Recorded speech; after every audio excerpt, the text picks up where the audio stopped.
હું Arun Shetty, southern Gujarat hotel and restaurant એસોસિએશનનો president છું. હેલ્થ ડિપાર્ટમેન્ટથી અમને ઇન્સ્ટ્રક્શન્સ આવ્યું છે કે જે પણ પનીર તમે યુઝ કરો છો એ એવા તમને બેનર લગાવવા પડશે.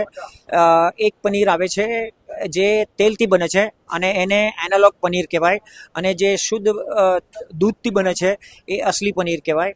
પણ અસલી પનીર જરા કોસ્ટલી આવશે, તો જે પણ અસલી પનીર યુઝ કરે છે એનું રેટ વધારે હશે ને જેને હું ઇકોનોમિક સ્ટેટસ એટલું બધું નહીં હોય તો એને બિચારાને એ એનાલોગ પનીર ખાવું પડશે. પણ લાંબે ગાળે તમારું હેલ્થમાં પ્રોબ્લેમ્સ, જે તેલવાળું જે પનીર છે એ ખાવામાં તમને બહુ હેલ્થ પ્રોબ્લેમ્સ થવાનું છે. એ એકચ્યુઅલી ગ્રાહકે આપણે અવેર બનવું પડશે કે એને શું ખાવું છે. એને જે પૈસા વધારે ખર્ચશે તો એને સારું મળશે, ને જે પૈસા ઓછો ખર્ચો કરશે તો એને પેલું હેલ્થ પ્રોબ્લેમ્સ ને ઇન્ફિરિયર ક્વોલિટી મળશે.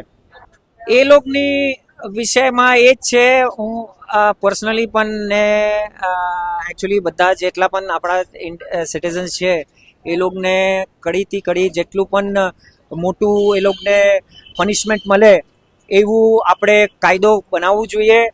અને એમાં કરપ્શન, જે ખાવા પીવામાં જે પણ મિલાવટ કરે છે એ લોકોને કડીથી કડી પનિશમેન્ટ મળવા હું પર્સનલી ઈચ્છું છું.